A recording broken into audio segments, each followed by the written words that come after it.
A graça e a paz de Jesus Cristo. Saudação aos irmãos. Amém. Obrigado à União dos Militares Evangélicos da Marinha do Brasil por mais esta oportunidade de compartilhar a palavra de Deus. E também saudação aos irmãos e irmãs, família cristã que nos acompanha online. A bênção de Deus esteja com vocês. E hoje eu estou aqui e esta oportunidade é para abençoar a vida de vocês. Eu estou aqui para vos abençoar. E da mesma forma também, para que vocês me abençoem. A bênção de Deus é derramada sobre nós sem medida, com a finalidade de que nós, abençoados por Deus, também abençoemos outras pessoas. Portanto, seja abençoado e seja também uma bênção. Convido os irmãos a abrirem a palavra de Deus no Evangelho de João, no capítulo 4.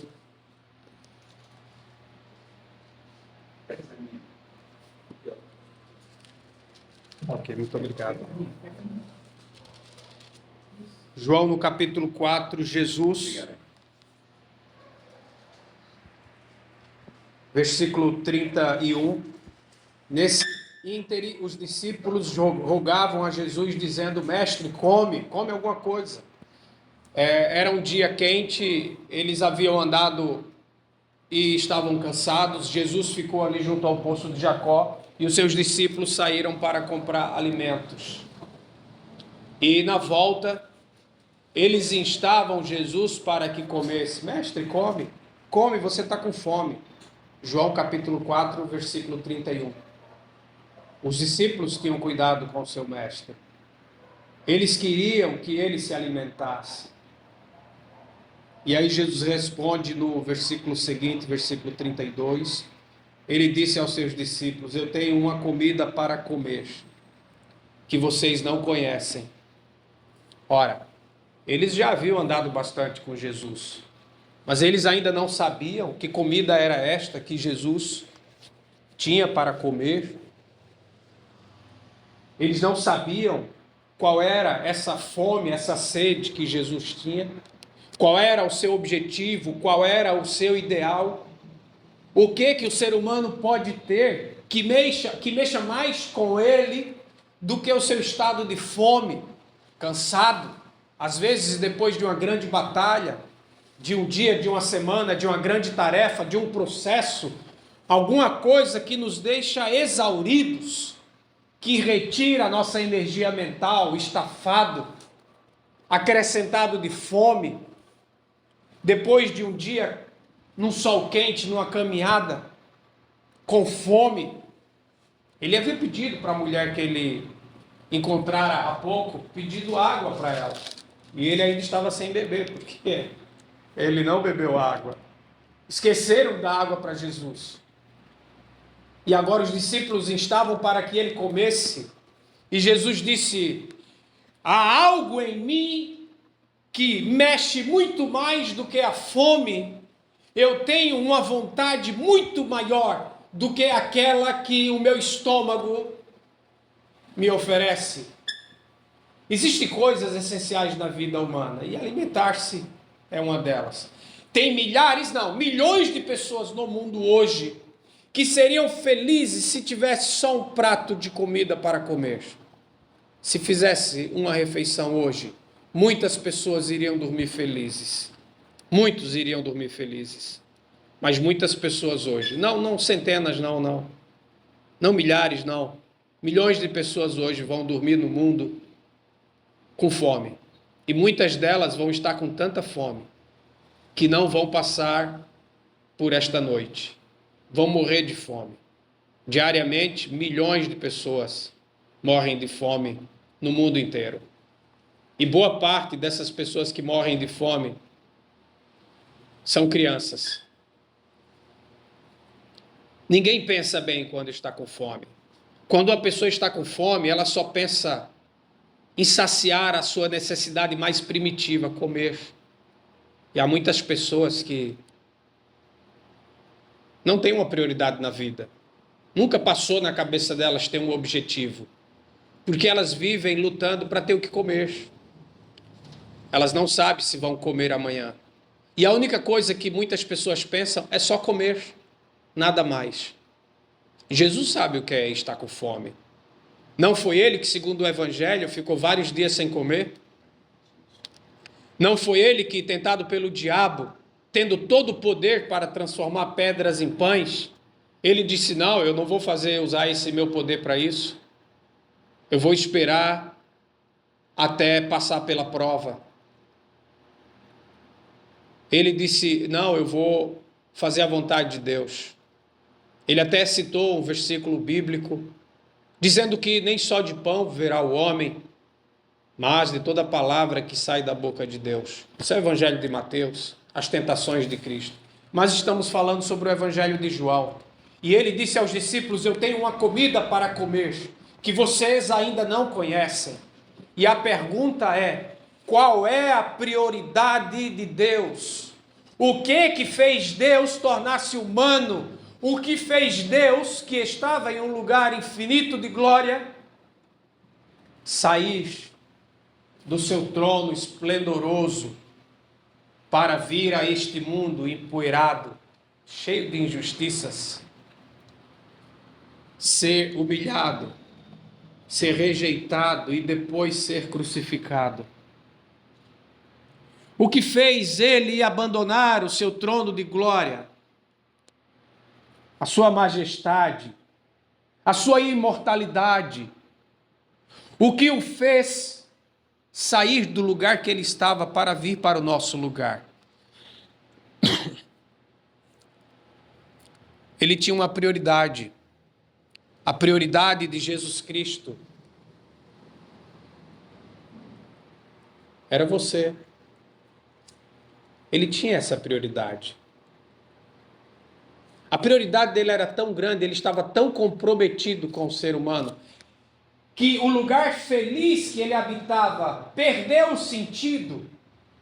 E ele disse: eu não posso ficar aqui enquanto as pessoas que eu amo estão lá embaixo sofrendo, na lama, na decepção, na desilusão, na fome. Imagine que Jesus não se sentiu feliz habitando no céu de glória perfeito, enquanto havia pessoas padecendo necessidade. Desde a mais básica, que é ter água para beber, ou uma comida para comer, até outras necessidades muito maiores. Necessidades outras que perdem o sentido se você não tiver o que comer nem o que beber. Portanto, meus amados irmãos, meus amigos, todo ser humano tem direito a comer e a beber. Deus, que é bom, Ele faz o seu sol abençoar todas as pessoas, não importa se elas são boas ou más. Todo ser humano tem direito ao sol, e todo ser humano tem direito ao que comer e ao que beber. Nenhum homem pode ser condenado porque está com fome. Não. É melhor que um homem seja condenado por ele ter todas as coisas e mesmo assim ele ainda usurpar o alimento dos outros. João capítulo 1, versículo 14. E o Verbo se fez humano e habitou entre nós, pleno de amor. Eu sei que na sua Bíblia não está escrito a palavra pleno de amor, mas essa é a melhor tradução. E o Verbo se fez carne, e o Logos se fez carne, se fez humano e habitou entre nós, pleno de amor e de verdade. E vimos a sua glória, glória como a do unigênito do Pai. Por que essas palavras estão juntas? Pleno de amor e de verdade. Bom, elas estão juntas não é à toa. Não é porque havia outras palavras, não havia outras palavras melhores. Não, não é isso. É que estas palavras precisavam ser colocadas juntas, porque elas devem nos fazer ver a mesma coisa. E elas estão ali colocadas para nos fazer ver qual era a prioridade de Jesus. Qual era a prioridade de Deus? Qual é a prioridade de Deus? É o ser humano. A prioridade dele para com o ser humano era tão grande que ele tornou-se humano. O seu compromisso com a sua prioridade, com o seu objetivo, com o seu foco, fez com que ele tornasse humano. E ele não perdeu a sua prioridade. Ele entregou completamente pelo ser humano. Portanto, não me admira que um homem tenha fé em Deus. O que me admira é que Deus tenha fé no ser humano. Eu estou admirado porque Deus tem fé em mim. Eu estou admirado porque Deus atravessou o infinito para vir neste lugar encontrar-se comigo. Eu estou admirado, muito admirado. Talvez não transpareça o meu rosto, porque eu estou também um pouco cansado. Mas não me furtaria hoje do convite de pregar a palavra de Deus. Eu digo aos irmãos e às irmãs, evitem o púlpito como quem evita o inferno, a menos que você tenha convicção de que Deus o chamou para pregar. E não tenha medo de pregar, porque Deus, pelo seu Espírito Santo, te dará a palavra para que você pregue, porque esta palavra não pode sair de si mesmo, esta palavra tem que vir do Espírito Santo, esta palavra tem que vir de Deus. Eu sei que muito se perde no caminho, porque o instrumento pelo qual a palavra passa, ele é imperfeito e muitas vezes ineficaz. Mas da mesma forma que temos que evitar o inferno como quem evita o púlpito, a menos que tenhamos convicção que Deus nos chamou para pregar, da mesma maneira também, nunca devemos negar o convite para pregar, se Deus nos chamou para que isso façamos. Porque é através do poder do Evangelho que homens e mulheres terão as suas vidas transformadas. E podemos até dizer a palavra salva. Salva, literalmente salva. Não salva só quando Jesus um dia vier. Não estou falando deste período futuro. Eu estou falando salva agora. Veja o que diz o capítulo 4 de João. Vamos voltar para o capítulo 4. Ali no primeiro versículo.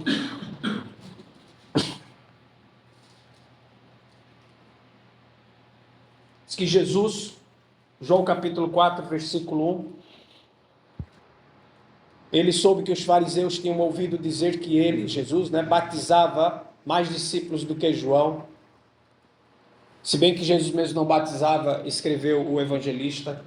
E aí ele parte para o versículo 3, João 4, capítulo 3. Então Jesus deixou a Judéia, retirou-se outra vez para a Galiléia. E aí, nessa viagem de sair da Judéia para a Galiléia, ele atravessou um lugar proibido para todos os judeus, um lugar chamado Samaria. E olha o que o evangelista, o escritor deste evangelho disse, porque este evangelista, ele não fala as suas palavras. Em algum momento ele escreve alguma coisa que vem dele mesmo, e quando ele o faz é de relevante importância. E ele disse, era-lhe necessário atravessar a província de Samaria. Esta era a palavra do evangelista. Ele diz, olha, era necessário que ele passasse por ali, porque ele tinha um encontro marcado. Um encontro que ele marcou antes de tornar-se humano, de encontrar-se com aquela mulher. Por que era-lhe necessário? Que necessidade era essa? Olha o que ele disse aos discípulos. Eu tenho fome de algo que vocês não entendem. Eu estou em busca do que vocês ainda não sabem. E ele estava em busca daquela mulher. Mais do que o pão, mais do que a água. Ele foi ali exclusivamente para encontrar-se com aquela mulher. Por quê? Porque ele estava pleno de quê? De amor e de verdade. Pleno. Completamente cheio de amor. Ele era o amor encarnado. Ele era a verdade encarnada. Era Deus encarnado. Que Deus? O Deus de amor. O Deus da verdade, o Deus de verdade, o Deus de amor, encarnado, tornado humano devido ao alto compromisso prioridade, o grande objetivo da sua caminhada neste mundo. Era-lhe necessário tornar-se humano, era-lhe necessário vir a este mundo, porque ele amou o mundo de tal maneira que ele entregou o seu Filho único, para que todo aquele que nele crê não pereça, não se acabe, não se destrua, não se entregue ao desespero, não desista, para que todo aquele que nele crê tenha a vida verdadeira, tenha a vida eterna. E ali estava uma mulher que estava se desfazendo, estava se acabando, estava infeliz, arrumou o marido, talvez tenha roubado aquele marido, não deu certo, ela arrumou outro marido, um terceiro, um quarto, um quinto marido. Ela estava perseverando, todo mundo olhava para ela como o quê? Uma bandida, uma descarada, uma sedutora, uma mulher promíscua. Ora, ser mulher naquele tempo, hoje é menos difícil, naquele tempo era extremamente complicado. Hoje ainda é complicado naquela cultura, mas naquele tempo era pior ainda. Só que além de ser mulher, ela era samaritana. Era um outro grave problema para a cultura que arrodeava Samaria, a cultura da religião judaica muito fanática, considerava aquela mulher como um animal, um rato. Consideravam os samaritanos como endemoniados. Quando eles quiseram xingar Jesus, eles chamaram Jesus de quê? Quando os judeus daquela época quiseram xingar Jesus, do que eles chamaram Jesus? De samaritano. Veja o que é samaritano, tem demônio, porque para eles samaritano era bicho, não era gente. Para eles só os judeus eram gente. Os samaritanos eram bicho, eram ratos, eram seres possuídos por demônios. Mas Jesus não estava cheio de fofoca na sua cabeça, ele não estava cheio de preconceitos, ele não estava cheio de racismo ou nacionalismos, ele não estava cheio de amor por este mundo, no sentido mundano. Não, ele estava cheio de amor pelo ser humano. Qual é a prioridade de Deus? O ser humano. O que Deus veio fazer aqui no planeta? Encontrar o ser humano. O que Deus mais ama neste mundo? O ser humano. Então, meus amados irmãos, se ele tiver que passar fome para que alguém coma, ele passa fome. E foi o que ele fez. Ele passou fome para dar a sua comida a outras pessoas. Ele passou sede para que outras pessoas pudessem beber água. Ele fez tudo pelas pessoas. Ele fez tudo por você. Tudo. A sua vida não é só exemplar. A sua vida é inspiradora. A sua vida é salvadora. E ele, depois de ter tido esse encontro com os seus discípulos que ali estavam, a mulher saiu. E ela saiu correndo desesperada porque aquele homem mexeu com o coração dela. Ela sentiu uma alegria, uma saciez, uma felicidade, uma completude, uma plenitude que ela nunca havia sentido na sua vida. Jesus inundou aquela alma vazia, aquela alma desesperada. Jesus inundou aquela alma cheia de escuridão, sem propósito, sem motivação, sem objetivo, uma alma perdida. Mas agora ela voltou para o seu lugarejo. Ela voltou cheia de ânimo, cheia de vida, e começou a dizer para aquelas pessoas que antes xingavam ela, aquelas pessoas que falavam mal dela, e ela começou a dizer para eles: olha, porventura não encontrei eu o Messias? Ele está ali junto ao poço de Jacó. Venham ver, vocês precisam ver, vocês precisam ouvir. Ela estava tão empolgada, tão diferente. Ela estava se colocando de maneira tão inédita que convenceu os homens daquela província. Homens, maneira de falar, as pessoas daquela província. E eles foram ver Jesus. Quando vinha aquele povo, não sei quantas pessoas, do jeito que a Bíblia fala, parece que vinha a cidade inteira. Nem cidade era um lugarejo, né?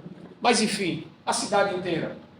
E aí Jesus olha para eles vindo e Jesus fala para os discípulos, ele diz, vocês ouviu todo mundo falando por aí que ainda falta alguns meses para a colheita, mas olhem vocês, olhem o campo, ele está repleto, ele já está branquinho, ele está pronto para colher. O problema é que há poucas pessoas preparadas para colher. Por quê? As pessoas geralmente estão preocupadas em ganhar dinheiro. A prioridade da maioria das pessoas não são outras pessoas. A prioridade da maioria das pessoas é ganhar dinheiro. Isso não escapa ao mundo religioso também. O que mais movimenta as pessoas no mundo das trevas, é o poder, é a ganância, é o dinheiro. Por isso, as pessoas ainda não entendem. E Jesus disse para eles, aí está tudo pronto para colher, mas tem poucas pessoas preparadas para isso. Mas quando vieram aquelas pessoas, então Jesus falou para elas. E depois Jesus fez um discurso. Eu gostaria que os irmãos abrissem. A Bíblia já está aberta. Mas fossem para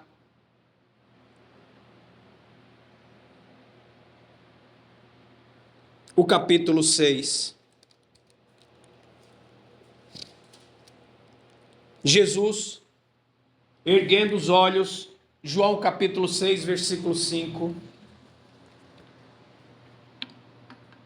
Então Jesus, erguendo os olhos e vendo que grande multidão vinha ter com ele, então ele bota a mão no ombro de Filipe, olha para Filipe e diz, Filipe, meu amigo, o que é que ele fala para Filipe? Ele faz uma pergunta para Filipe, né? Ele viu aquela multidão vindo procurá-lo, uma multidão de gente errante, pobre, infeliz, gente doente, gente vazia, gente desesperançada, gente que não tinha muitas vezes uma casa, gente que muitas vezes não tinha o que comer. Não esqueçam, a plateia de Jesus era de miseráveis. Tanto que quando ele foi ensiná-los a orar, está escrito no Evangelho de Mateus, ele os ensinou dizendo, Pai nosso que estás nos céus, santificado seja o teu nome, venha a nós o vosso reino e seja feita a tua vontade, aqui na terra como no céu. E a única coisa, ele diz, o pão nosso de cada dia nos dá hoje. Veja, ele estava pregando para pessoas que não tinham o que comer naquele dia, e que talvez não tinham perspectiva de que iriam comer amanhã. Assim era a realidade das pessoas para quem ele pregava. Não era um discurso demagógico, não. Demagogia é quando você está falando algo que não tem um sentido concreto. Você está só discursando de forma vazia. Como que eu posso orar para Deus me dar a comida hoje? Senhor, o pão de cada dia me dá hoje, se a minha geladeira está abarrotada de comida. É isso que eu estou falando. Jesus não estava conversando com pessoas que tinham uma despensa cheia de comidas. Não, ele estava ensinando as pessoas que estavam muito famintas, que não tinham o que comer. Ele estava ensinando essas pessoas a pedirem a Deus, ao Pai. Nem era Deus, era o Pai. O pão nosso de cada dia nos dá hoje. Só isso.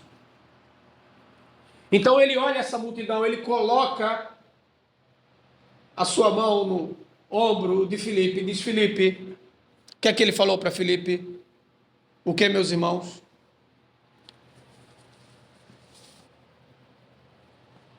capítulo 6, versículo 5, João capítulo 6, versículo 5, ele disse: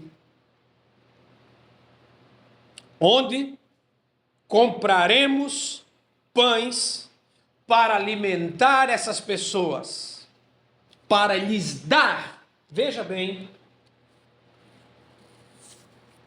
dar comida para eles. Não era vender. Não, Jesus não queria comprar e revender comida. Jesus não queria ganhar dinheiro sobre a fragilidade daquelas pessoas. Jesus não queria usá-las como um meio de vida ou como um meio de ganhar dinheiro. Jesus, quando viu aquela multidão de pessoas, ele não pensou: vou aumentar o meu celeiro. Ele não pensou: vou fundar um reino, vou criar um grande movimento social e vou criar um exército e dominar o império. Nada disso. Ele não pensou: vou pegar aí alguns denários, comprar de pão e revender e ganhar o dinheiro em cima. Não.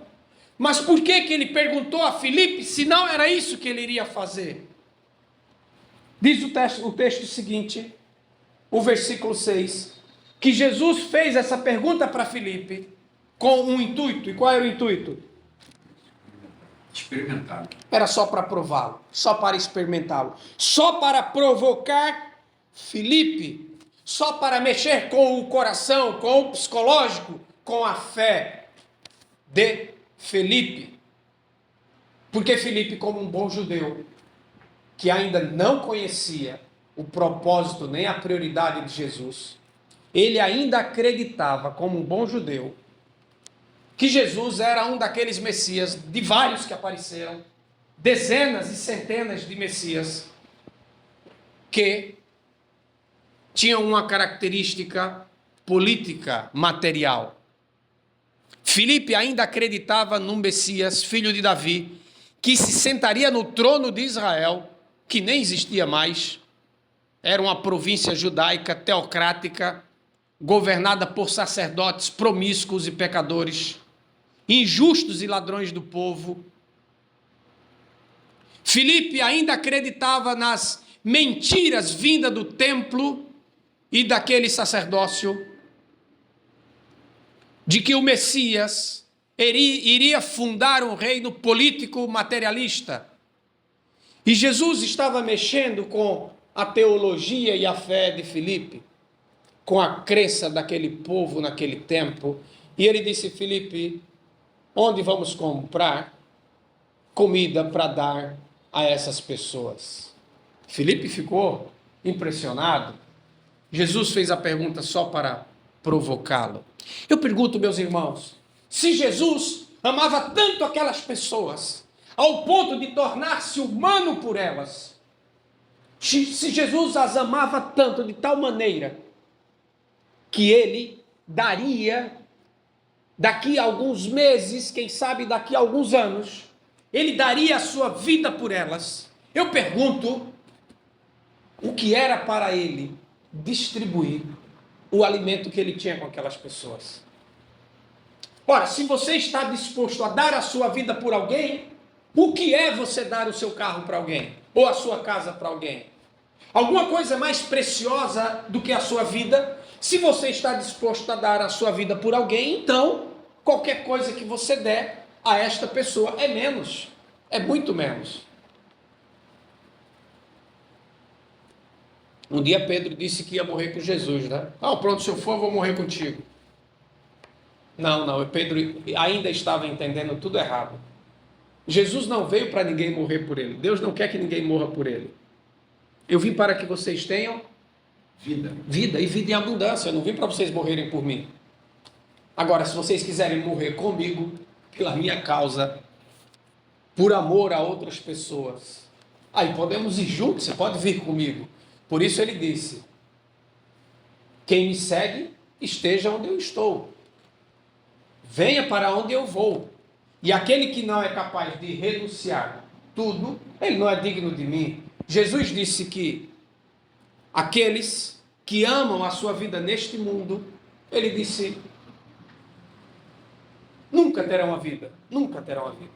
Mas aqueles que odeiam a sua vida neste mundo, percebam o que Jesus está colocando diante das pessoas.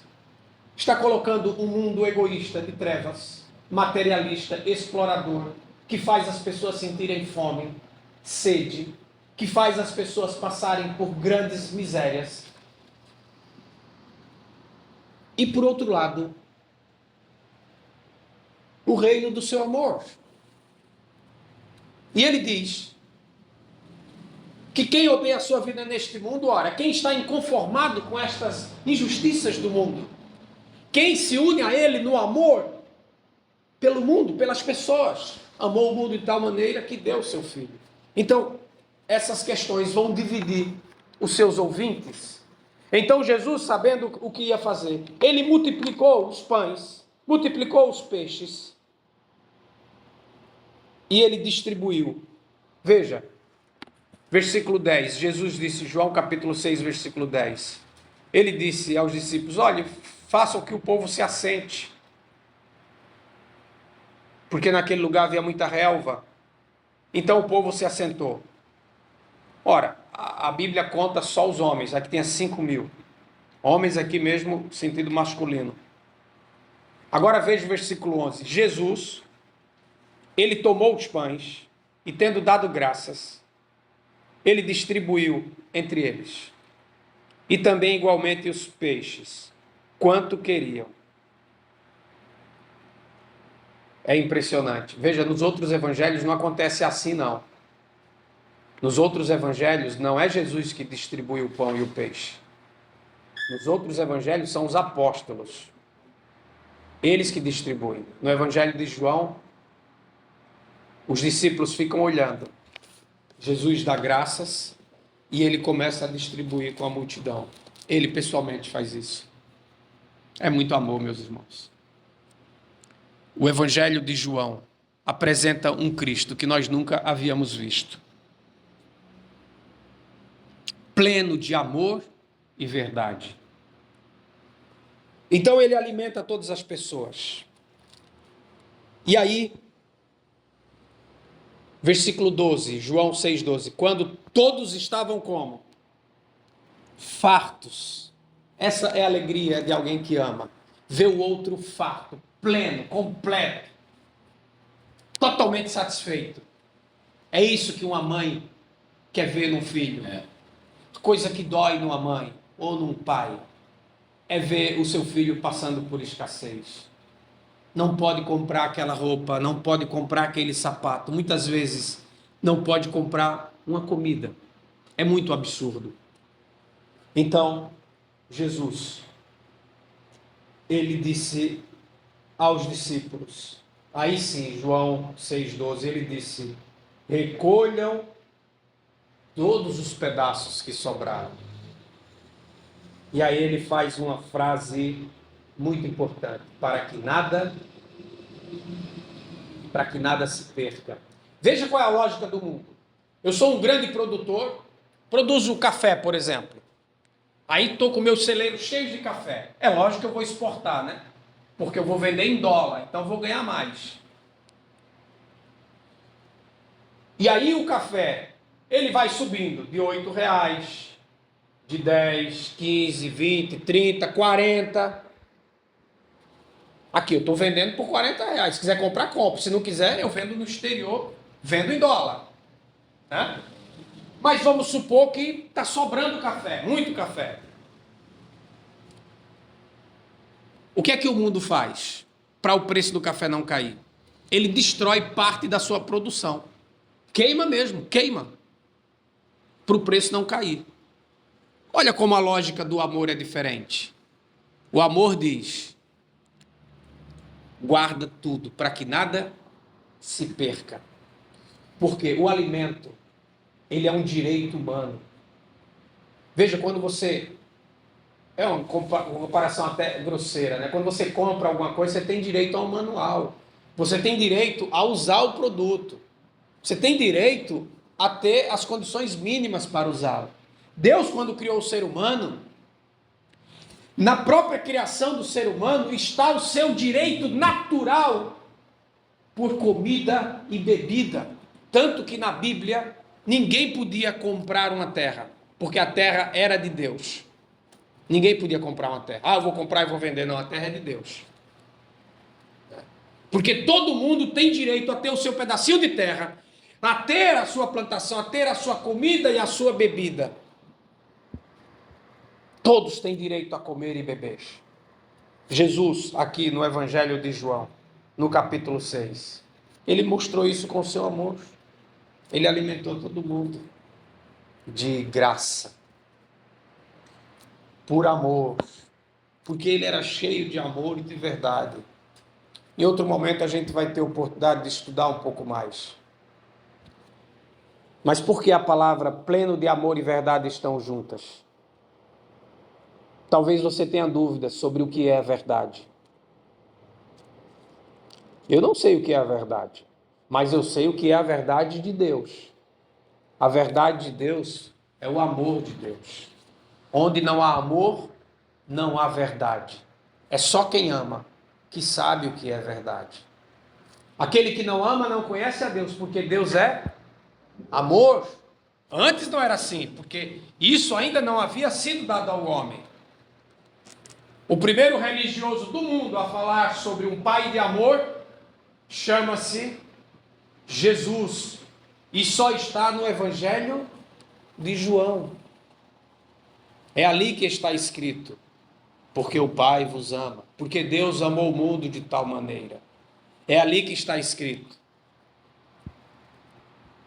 Nisto todos saberão que vocês são meus discípulos, se vocês tiverem amor uns pelos outros. Nenhum ser humano pode morrer de fome. Nenhum ser humano pode morrer de fome, não no plano de Deus. Jesus disse: eu tenho um mandamento novo para vocês. É uma grande novidade. Tudo que está no Evangelho de João é uma grande novidade. Ele disse: novo mandamento vos dou, que vos ameis uns aos outros como eu amei vocês.